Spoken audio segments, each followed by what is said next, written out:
Nakapag-deliver po ako doon kay Senator Erwin Tulfo ng 2 beses. Yung una po, 2 maleta, tapos yung pangalawa po, 6. Anong size? Maliit na po. Small tsaka medium siguro. Small. Ano ulit naman ng small? Nasa 20 to 25. Okay, and then medium? Yung medium po. Ay, nasa- medium ata yung 20 to 25, no? Tama ba? Maliit po. Yung small po, Okay, tapos yung medium? nasa 40 to 50. Okay, so ang dineliver mo is from 60 to 70. Okay.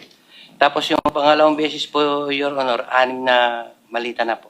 6 na gano'ng kalaki? Halo-halo po. Halo-halo na. Opo, Your So, Honor. Your Honor. even assuming small lot, kung 6 sa 25, at least 150. No, at least. Yes, Your Honor. Saan ang first at saan yung second delivery? Dito sa may bahay niya po, Your Honor, dito sa Green Hills. Green Hills. Paano nyo alam na bahay niya yun? Tinanong ko po si Mark Tiksay, sabi ko, Boss Mark, kaninong bahay po ba yun?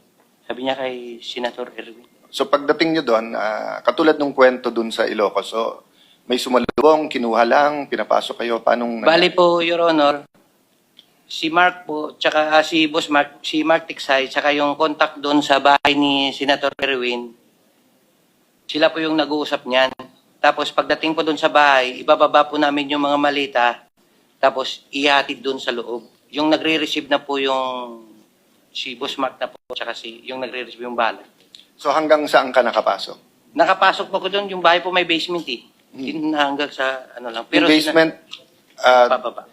kasama kotse or bababa? Hindi po, Your Honor. Yung malita po, Yung maleta. Tinulak So yung siya. kotse, sa parking lang kayo, sa labas lang po ng bahay. tapos nadala yung maleta hanggang sa basement.